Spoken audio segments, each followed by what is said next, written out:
افسانه آفرینش، صادق هدایت، خیمه شب‌بازی در 3 پرده. آوایبوک.wordpress.com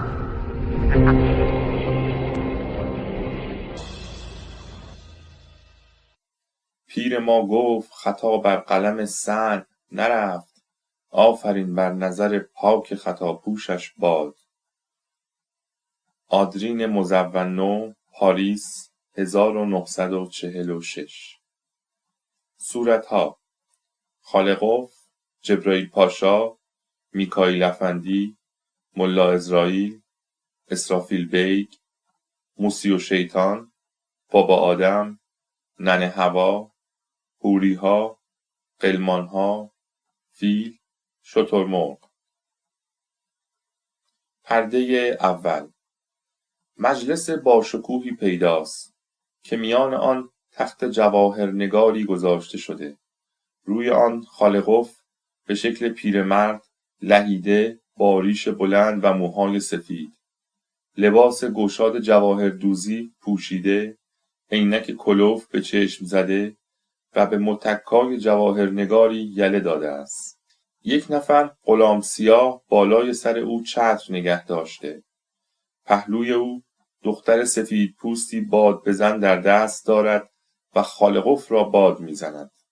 دو طرف تخت 4 پیشخدمت مقرب خالقوف، دست راست جبرائیل پاشا و میکائیل افندی، طرف چپ ملا عزرائیل و اسرافیل بیگ، به شکل سربازهای رومی، سپر، زره، کلاه خود، چکمه تا سر زانو، شمشیرهای بلند به کمر دارند و بالهای آنها به پشتشان خوابیده. فقط ملا عزرائیل صورتش مثل کاسه سر مرده است. لباس سیاه به دوش انداخته و عوض شمشیر هم داس بلندی در دست دارد. همه آنها به حالت نظام ایستادند. پشت سر آنها دسته حوری با 4 قدهای قالبی و سمه کشیده شده مجلس را تماشا می کنند و غلمانها با نگاه خریداری آنها را برانداز می کنند. کنار اتاق موسی و شیطان با قد بلند، کلاه بوقی، شنل سرخ بر دوش انداخته و قداره به کمرش بسته است. ریش بزی به زیر چانه دارد و با ابروهای بالا جسته به مجلس نگاه می کند.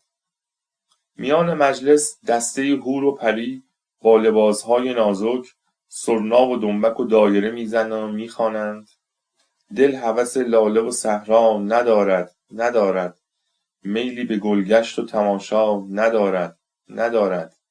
یکی از پریان با شلیته آن میان غر کمر می آید. ساز که تمام می شود کم کم جلوی خالقوف رفته، زنگ خود را با غمزه جلوی او نگه می دارد. خالقوف هم دست کرده از کمر شالش پولی در می آورد و در زنگ او می اندازد. مطربها و آرامشگران که می خواهند دوباره بنوازند، خالقوف یک مرتبه دست را بلند کرده امر به خاموشی می کند و خودش نیمتنه بلند می شود. خالقوف تکه کاغذی از بغل خود در می آورد و می خواند: همانا به درستی که چنین است و جز این نیست که می خواهم شما را به مطلبی آگاه سازم. آب دهن خود را فرو می دهد. می دانید که با وجود پیری و ناتوانی چند روزی است که دست به کار شدم. روز اول روشنایی، بعد آسمانها، آبها، سنگها، کلوخها و غیره را درست کردم. قدری تأمل می کند. اینک می خواهم یک یادگار پاینده از خود به جای بگذارم و قدرت نمایی بکنم. از این رو مشیت و اراده من بر آن قرار گرفت تا روی این زمینی که در منظومه شمسی و در خانواده خورشیدی است یک دسته جانور بیافرینم و پادشاهی آدم نام به صورت خودم درست کرده بر آنها بگمارم تا بر همه موجودات فرمان روایی داشته باشد. به به و آفرین حضار. نه تنها پادشاهی روی زمین را داشته باشد، بلکه میخواهم همه ملائکه، جنها و پریان، حوران و غلمانها بر وی تعظیم کرده سر فرود بیاورند. موسی و شیطان حرف خالقوف را بریده و به میدان می آید. پس من چه کاره هستم؟ پس من کی هستم؟ پچ پچ حضار. خالقف رنگ شاتوت شده. با من 1-2 میکنی؟ فضولی نکن، خفه شو. موسی شیطان با لبخند: دکی، من هرگز به آدم کرنش نمی کنم. من از آتشم، او از گل. خالقف به جبرائیل پاشا: این مردکه را بنداز بیرون. موسی شیطان دهنکجی می کند: حالا که اینطور شد من هم بابا آدم را گول میزنم. حالا میبینی. هیاهوی حضار. جبرئیل پاشا یقه شیطان را کشیده با پسگردنی او را از اتاق بیرون میاندازد و صدای ونگ موسی شیطان از بیرون بلند میشود. خالقف برآشفته به 4 پیشخدمت مقرب خود میگوید: شماها بمانید. باقی همه بیرون بروند پی کارشان. همه حوران و پریان با لوچه آویزان سر به زیر از مجلس بیرون میروند. کمی سکوت. خالقف سرش را بلند میکند: جبرئیل پاشا، تو چه میگویی؟ مثلا امروز بعد از این همه زحمتی که بر سر آفرینش کشیدم آمدم یک خورده خستگی در بکنم. راستی این مردکه موسی شیطان را من خیلی رو دادم. جبرئیل پاشا: بله قربان، گستاخی کرد. خالقف سیبیل خود را میجود. حالا که همچین شد از لج موسی شیطان هم شده، همین فردا دست به کار میشوم. اما دیگر نباید روی شیطان را ببینم. میدهم او را از بهشت بیرون بکنند. جبرئیل پاشا: امر مبارک است. خالقف: میخواستم پیش از این که دست به کار بشوم با شما مشورت بکنم و عقیده تان را بپرسم. هر 4 نفر تعظیم میکنند. خالقف به جبرئیل پاشا: خب بگو ببینم نقشه من چطوریه؟ جبرئیل پاشا: البته خیلی خوب است، اما این جانوران را که از گل درست میکنی چطور زندگی میکنند؟ خالقف: فکرش را کردم. آنها را به جان یکدیگر میاندازم تا همدیگر را بخورند. جبرئیل پاشا: در این صورت نژاد آنها پاینده نیست و به زودی از بین خواهد رفت و پادشاهی آدم هم پایدار نمیماند، چون دیگر کسی از رعایای او باقی نخواهد ماند تا بر آنها فرمان روایی بکند. و همچنین آدم چون از گل است و باید بخورد و بیاشامد، پاینده نخواهد بود. خالقف: راست گفتی، پس چه کار بکنم؟ جبرئیل پاشا: این جانوران را طوری بسازید که تولید مثل بکنند و هر کدام از آنها مثل دانه گندم 100 برابر بشوند. خالقف: چه خوب گفتی. جبرئیل پاشا: اما این یک اشکال فنی دیگر در بین دارد. عده آنها ممکن است خیلی زود زیاد شود و روی زمین را بگیرد و یا آنهایی که توانا هستند ناتوانها را بخورند، به طوری که گروهی از آنها بی خواب و خوراک بمانند و هرج و مرج بشود. خالقف: فکر خوبی یادم آمد. دیروز در بهشت بودم. باغبان آنجا علفهای هرزه را وجین میکرد. گفتم چرا همچین میکنی؟ جواب داد: برای اینکه قوت زمین و خوراک برای گلها بماند. ما هم همین کار را میکنیم. جبرئیل پاشا: پس باید زندگی این جانوران را محدود بکنیم و 1 نفر را بگماریم تا هر کدام از این نژادها زیاد شد برود جان یک دسته از آنها را بستاند تا تعادل به هم نخورد. خالقف به ملا عزرائیل: ملا عزرائیل: بله قربان. خالقف: تو میتوانی این کار را به عهده بگیری؟ ملا عزرائیل: دستم به دامانتان، من پیرم، غلط کردم، از من این کار ساخته نیست. خالقف خشمناک: عجب حکایتی است. امروز همه نوکرهایم با من مخالفت میکنند. آن موسی و شیطان، این هم ملا عزرائیل. من را بگو که به چه کسانی پشت گرمی داشتم. حالا مزدم را کف دستم گذاشتند. ملا عزرائیل مثل بید میلرزد. غلط کردم، به روی چشم. جان جبرئیل پاشا مرا از بهشت بیرون نکنید. اما من آخر چطور بدون مقدمه بروم جام بگیرم؟ خالقف: کارت نباشد، من بهانه‌اش را دستت میدهم. ملا عزرائیل تعظیم میکند. خالقف لبخند میزند. خالقف به میکائیل افندی: میکائیل افندی، جان میکائیل افندی، میدانی که کارمان خیلی زیاد میشود. باید دفتر و دستک بگیری. چند نفر محاسب و منشی لازم داری. به علاوه به صورت حسابا هم خوب رسیدگی بکن. راستی این حوض کوثر ترک خورده بود، درست کردی؟ مخارجش چقدر میشود؟ میکائیل افندی: بله قربان، دادم حوض کوثر را آهک و ساروش کردند. هنوز صورت حسابش حاضر نشده. خالقوف: میدهی کارگاه مرا گردگیری بکنند. همه اسبابها را رو به راه میکنی. میدانی از کوری چشم شیطان هم شده فردا شروع به کار خواهم کرد.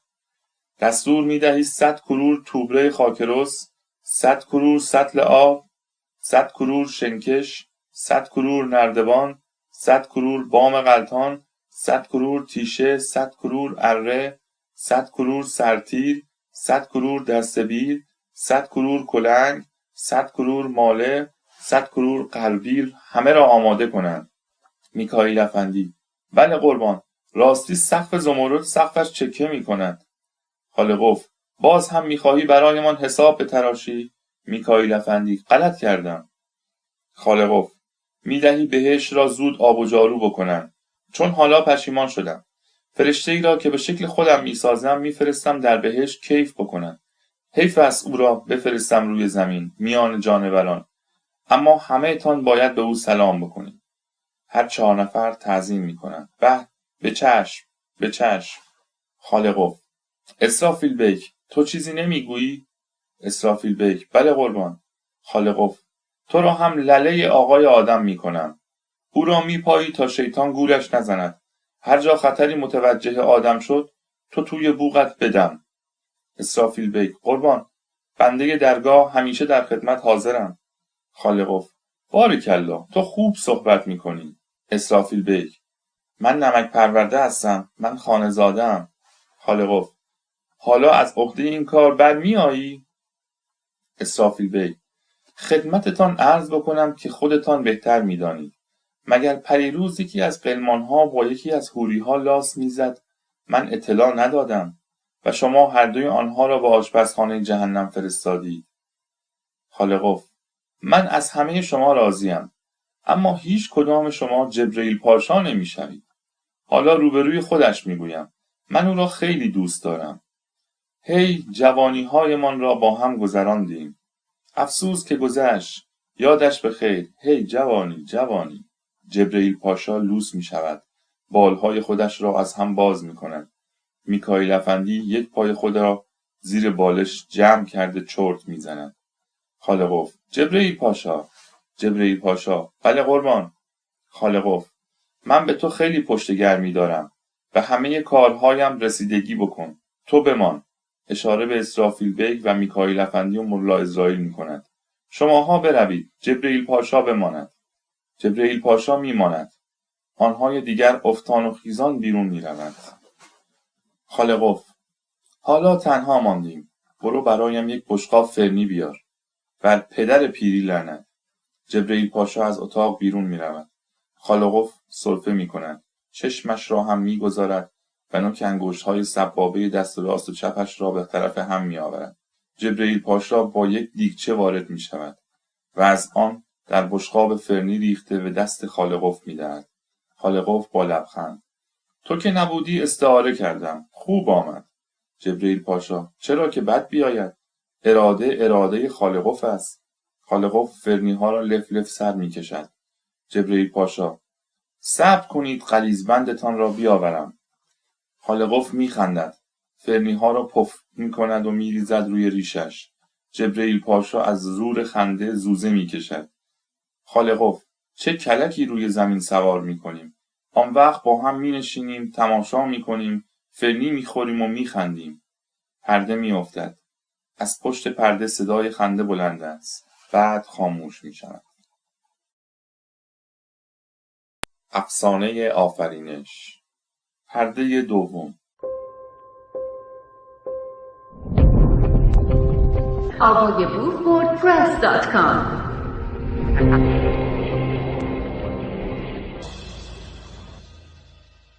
کارگاه بزرگی دیده می شود. روی میز باریکی که به طول اتاق گذاشته شده، آلات فیزیکی و شیمیایی، میکروسکوپ، ترازو، ماشین الکتریک، پرگار، گونیا، چوب و تخته و مرتبان‌های بزرگ با آب رنگین چیده شده. سر بخاری پیه‌سوزی روشن است. جلوی کارگاه گل رس آب گرفتند. ماله، سرند، غربیل، کلنگ و غیره روی زمین بی ترتیب ریخته. کنار میز یک دانه صندلی راحتی جلوی آینه بلندی گذاشته شده. خالقوف آستینهایش را بالا کرده. دامن قبای آبی خود را به کمر شالش زده. آهسته قدم میزند.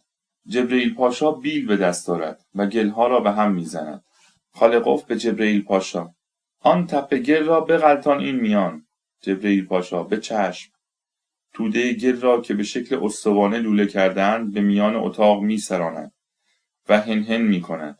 بعد با آستین عرق روی پیشانیش را پاک می‌کند. خالقوف: تو را خیلی خسته کردم. جبرئیل پاشا: چه قابلی دارد. خالقوف: من هم خسته شدم. می‌دانی امروز 6مین روز است که مشغول کار هستیم. روز 4 گیاه‌ها را ساختم. روز 5 جانوران را. امروز با هرچه گل نخاله و زیادی مانده میروم فیل بسازم. یک جانور گنده. سرش اینجا، پایش آنجا. اشاره می‌کند. از آن گل‌های خوب کنار گذاشتم برای ساختن آدم. گفتم هرچه گل و شفته زیادی مانده فیل درست می‌کنم. بعد هم آدم را که نیمه کار است تمام می‌کنم. آن وقت روز 7 می‌نشینیم و نگاه می‌کنیم. جبرئیل پاشا: انگار ساختن اینها آسان‌تر است. زبانم لال می‌خواستم چیزی بگویم. خالقوف: بگو. جبرئیل پاشا: یادتان هست ساختن میکروب‌ها و حشرات که اول شروع کردیم خیلی سخت‌تر از ساختن آدم بود؟ چقدر با ذره‌بین و سیخ و سنبه سر آنها کار کردید؟ اما اینها دیگر آسان‌تر است. خالقوف: تقصیر من است که فوت و فن کاسه‌گری خودم را یادت دادم. حالا کور باطن به کارخانه خالقوف ایراد میگیری؟ پیداست که تو هم عقلت پاره سنگ برمی‌دارد. اگر من آنها را اول درست می‌کردم برای این بود که دستم روان بشود. ساختن آدم به خیالت کار آسانی است؟ مگر ندیدی 1 ساعت پیش جلوی آینه قدی میمون را شبیه خودم درست کردم تا برای ساختن آدم دستم روان بشود. جبرئیل پاشا: حالا می‌فرمایید چه بکنم؟ خالقوف: برو آن 4 کنده درخت را از گوشه اتاق بیاور. جبرئیل پاشا: برای پاهای فیل؟ خالقوف: آفرین، تو هم هوشت روان شده. جبرئیل پاشا می‌رود کنده‌های درخت را می‌آورد در گل می‌مالد. خالقوف: حالا بیار فرو کن در 4 گوشه این گل. توده گل را نشان می‌دهد. خالقوف: کله‌اش را هم بیاور به گردنش بچسبان. آن گلوله گل را بده. جبرئیل پاشا اطاعت می‌کند. خالقوف می‌خندد. جبرئیل پاشا فکر خوبی برایم آمد.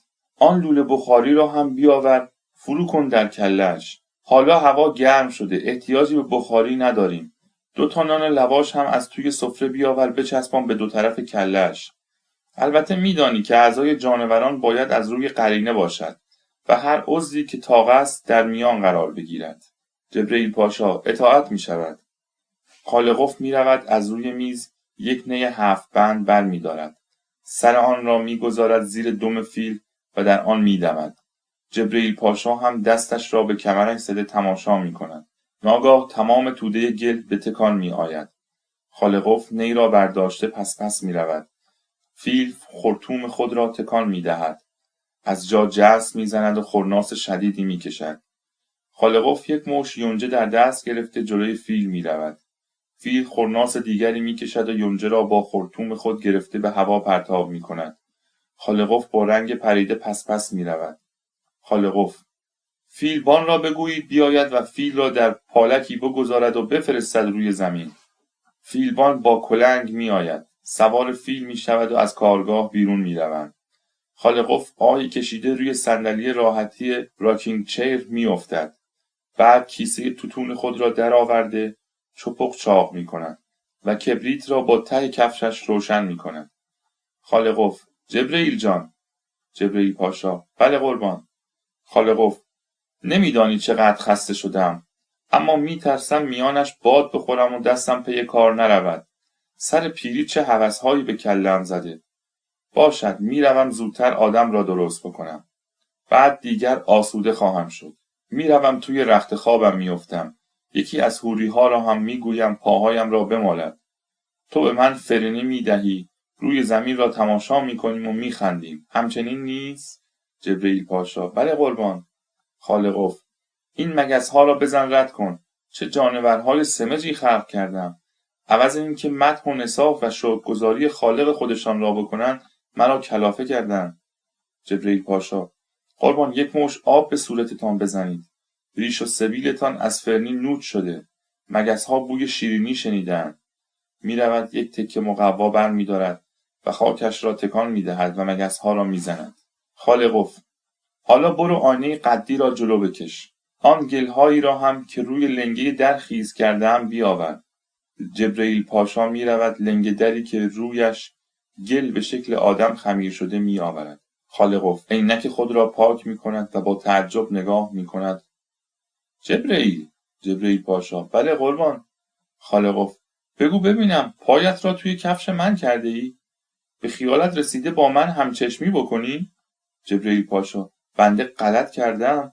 خالق: پس این گل را کی به شکل من درست کرده؟ جبرئیل پاشا: چه عرض کنم؟ خالق: ای شیطان، راستش را بگو وگرنه خودت میدانی. جبرئیل پاشا دست به پیشانی خود میکشد. آهان، یادم آمد. دیروز که شما روی صندلی خوابتان برده بود، من وقتی که وارد اتاق شدم دیدم میمون تقلید شما را درآورده بود. ماله را برداشته بود، خودش را در آینه قدی نگاه میکرد و با این گل ور میرفت. مرا که دید گذاشت و در رفت. خالق: بد نشد. عوضش کارمان جلو افتاد. اما برای اینکه با من همسری نکند دستش را ناقص میکنم تا قابل کار نباشد. حالا مشغول بشویم. جبرئیل پاشا: خدا پدر میمون را بیامرزد که کارمان را آسان کرد. خالق میخندد. نی را بیاور. دستمال ابریشمی خودش را در میآورد. میاندازد روی صورت آدم و زیر لب با خودش ورد میخواند. جبرئیل پاشا نی را میآورد. خالق میگیرد و به آدم میدمد. آدم تکانی میخورد. چشمهایش باز میشود. ملائکه و پریان همه جلوی در کارگاه ریخته صدای آفرین آفرین بلند میشود. خالق با تکبر لبخند میزند. آدم! بابا آدم از جایش جسته زوزه میکشد. خالق جلو میرود. آدم بیا پهلوی من. بابا آدم: گشنمه. دستهایش را میزند روی شکمش. خالق: بیا جلو. بیا پیش من سجده بکن. اول میدهم دست و رویت را بشویند. زلفایت را شانه بزنند. بعد تو را میفرستم به بهشت غذاهای خوب بخوری. اما مبادا گندم بخوری. اگر گندم خوردی کلاهمان میرود توی هم. میدهم از بهشت بیرونت بکنند. بابا آدم با قیافه ترسناک، تن پشمالو و چشمهای ولدریده 2 بامبی روی سرش میزند و موهایش را چنگه چنگه میکند. بابا آدم: من گشنمه. با انگشت شکمش را نشان میدهد. پرده میافتد. از پشت پرده صدای گریه بابا آدم و فریاد من گشنمه بلند است.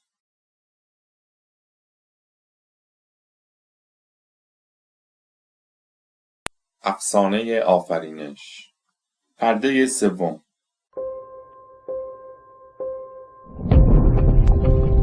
AvoyaBookWordPress.com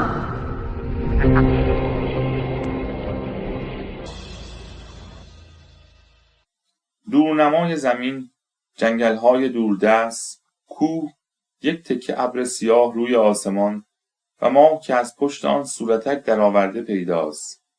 صدای جنجال خفته پرندگان و چرندگان می آید. جانوران بزرگ بی‌تناسب خودشان را از لای درخت‌ها نشان می‌دهند. بابا آدم به شکل میمون‌های بزرگ، پشمالو، سیاه، شکم گنده، چشم‌های بی‌حالت، موهای ژولیده دارد. زیر درخت توتی پهلوی ننه هوا ایستاده. ننه هوا موهای سرش بلند است و به زمین می‌کشد. قد کوتاه، کله گنده، لب‌های سرخ، دهن گشاد، با پستان‌ها و کپل برجسته مات ایستاده است. ننه هوا رو می‌کند به بابا آدم. خاک به سرم. میمونه را دیدی؟ نوای مرا درآورد. روی زمین می‌نشیند. آهو آهو گریه می‌کند. بابا آدم شاخه درخت توت را تکان می‌دهد. چند دانه توت به زمین می‌افتد. ننه هوا چشم‌های خود را می‌مالاند. توت‌ها را جمع می‌کند و دلوپی می‌خورد. بابا آدم نگاه خریدارانه‌ای به ننه هوا میکند. لبخند میزند. ننه هوا: چه خوشمزه است، توی بهشت از این میوه نبود.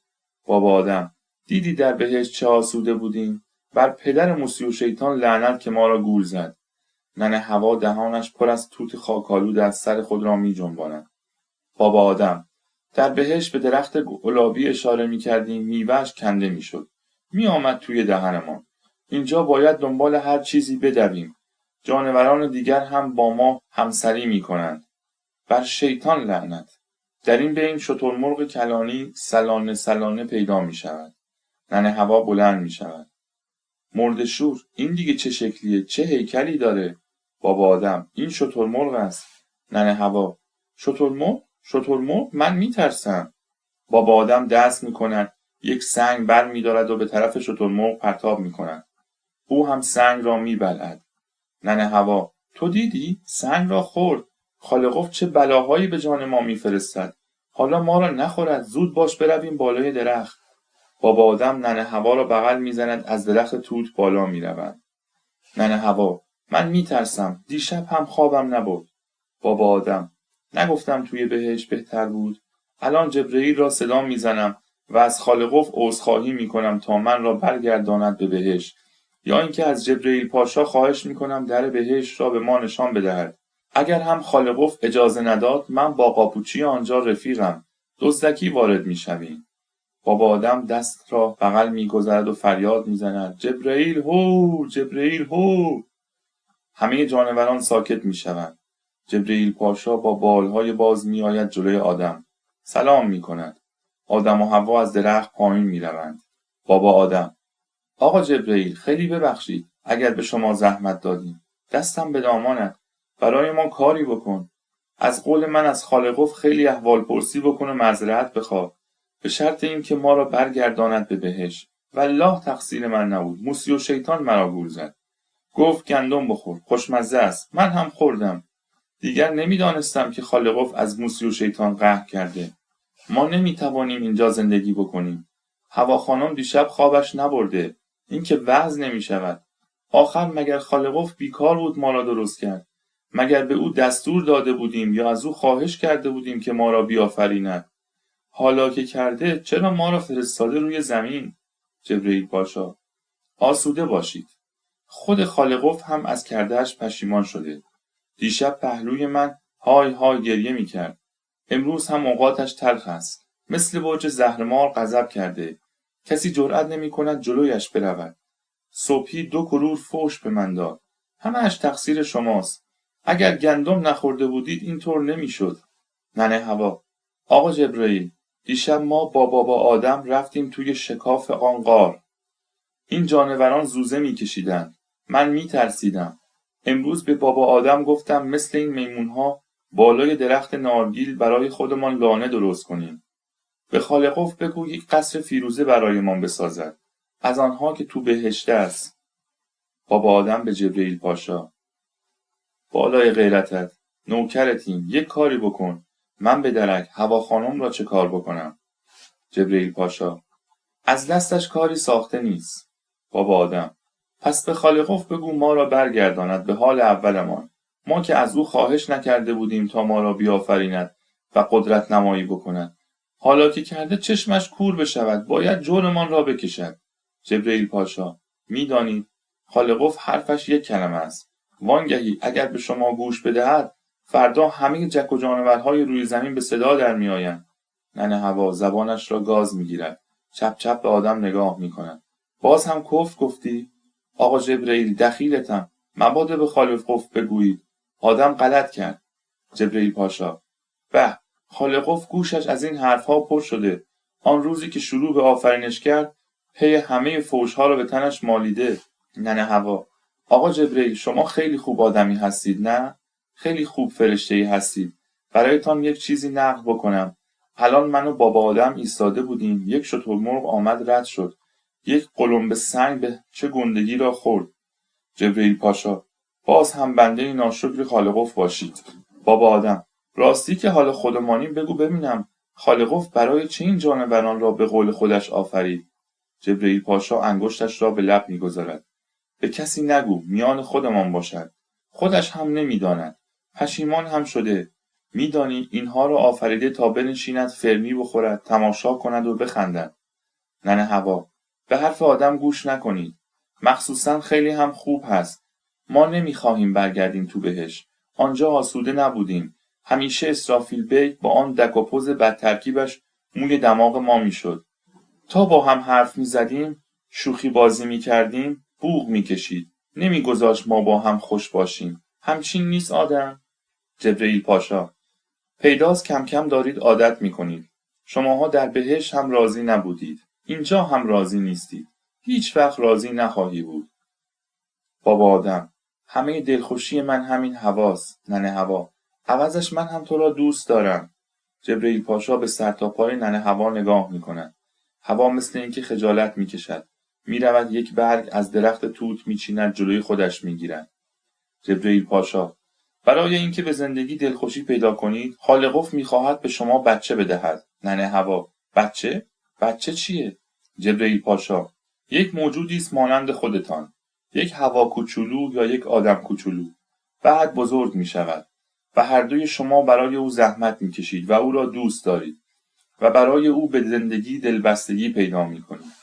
بابا آدم: باز هم یک کلک دیگر. خالقوف همین ما را آفرید بس نبود، میخواهد یک دسته دیگر را هم بدبخت بکند. مگر ما چه گناهی کرده ایم؟ ننه حوا: خالقوف بهتر میداند یا تو؟ آقا جبرئیل شما راست میگویید. از قول من به خالقوف خیلی سلام برسونید. خالقوف راست میگوید. هنوز خیلی وقت نیست که ما را از بهشت بیرون کردند. اشاره به آدم میکند. تو مرا میگذاری، میروی این طرف و آن طرف. من تنها میمانم. آخر من یک کسی را میخواهم که پهلویم باشد و او را دوست داشته باشم. شترمرغ که نمیتواند با من حرف بزند. من که او را دوست ندارم. بابا آدم: خوب شد تو امروز اسم شترمرغ را یاد گرفتی. در این بین از بالای آسمان ندا میآید: جبرئیل هو، جبرئیل هو. جبرئیل پاشا: بار دیگر خالقوف حوصله‌اش سر رفته. یا فرنی میخواهد یا میخواهد با من هسته هلو بازی بکند و جر بزند. چه آخر و عاقبتی پیدا کردیم. اجالتا خدا نگهدارتان باشد. هر وقت با من کار داشتید صدایم بکنید. بعد تنوره میکشد و میرود. بابا آدم به ننه حوا: چقدر پرچانگی کردی. هرچه من میخواستم کارها را درست بکنم نگذاشتی. چه همدمی خالقوف برایم آفریده. مثلا تو را از دنده چپم درست کرد تا من تنها نباشم. ننه حوا: وا چه دروغها. تو گفتی من هم باور کردم. حالا که مرا دوست نداری این دفعه به جبرئیل پاشا چغلی میکنم. اگر خالقوف به من بچه داده بود دیگر منت تو را نمیکشیدم. حالا به من سرکوفت دنده چپت را میزنی. کاشکی خالقوف دنده‌ات را انداخته بود جلوی شترمرغ. توف به این زندگی. روی زمین توف میاندازد. سرش را مابین دو دست گرفته گریه میکند. بابا آدم دست روی سر او میکشد. هان تو هم به یک همچین چیزهایی پی برده ای؟ ننه حوا: من به خیالم تو مرا دوست داری. حالا میبینم که گول خورده بودم. همش به من تو دهنی میزنی. به بهانه اینکه سوراخ سنبه بهشت را پیدا میکنی از من میگریزی. من تنها هستم. از این جانورها میترسم. با پشت دست اشکهایش را پاک میکند. بابا آدم: من شوخی کردم. جونم تو چه خوشگلی. تو را دوست دارم. ننه حوا: منم تو رو دوست دارم. مگر یک مرتبه جلوی جبرئیل پاشا بهت نگفتم اگر تو نبودی من از غصه میترکیدم. خورشید غروب میکند. ماه با صورتک ترسناک خود روشن میشود و از یک طرف آسمان بالا میآید. فیلی از پشت شاخه ها سرش را درآورده خرناس میکشد. آدم و حوا از درخت توت بالا میروند و ننه حوا خودش را میاندازد در بغل بابا آدم. بابا آدم: اگرچه زندگی اینجا پر از دوندگی و زد و خورد است، اما از زندگی یک نواخت و بیمزه بهشت بهتر است. من در بهشت داشتم خفه می شدم. زندگی تنبلی بخور و بخواب زودتر خسته می کند. نمیدانم این فرشته ها چطور در بهشت ماندن. ننه حوا: مخصوصا خیلی خوب شد که ما را از بهشت بیرون کردن. اقلن اینجا کشیکچی نداریم و آسوده با هم خوش هستیم. بابا آدم: لبهایت را بیار نزدیکتر. مقصود آفرینش همین است. بابا آدم سر خود را جلو میبرد. ماچ محکمی از ننه حوا میکند. ننه حوا هم دست انداخته شاخه درخت را جلو میکشد. و پشت برگ‌ها پنهان می‌شوند. پرده می‌افتد. از پشت پرده صدای نعره و زوزه جانوران کم کم خاموش می‌شوند. پایان. پاریس، 18 فروردین 1309. آقای بور وردپرس.com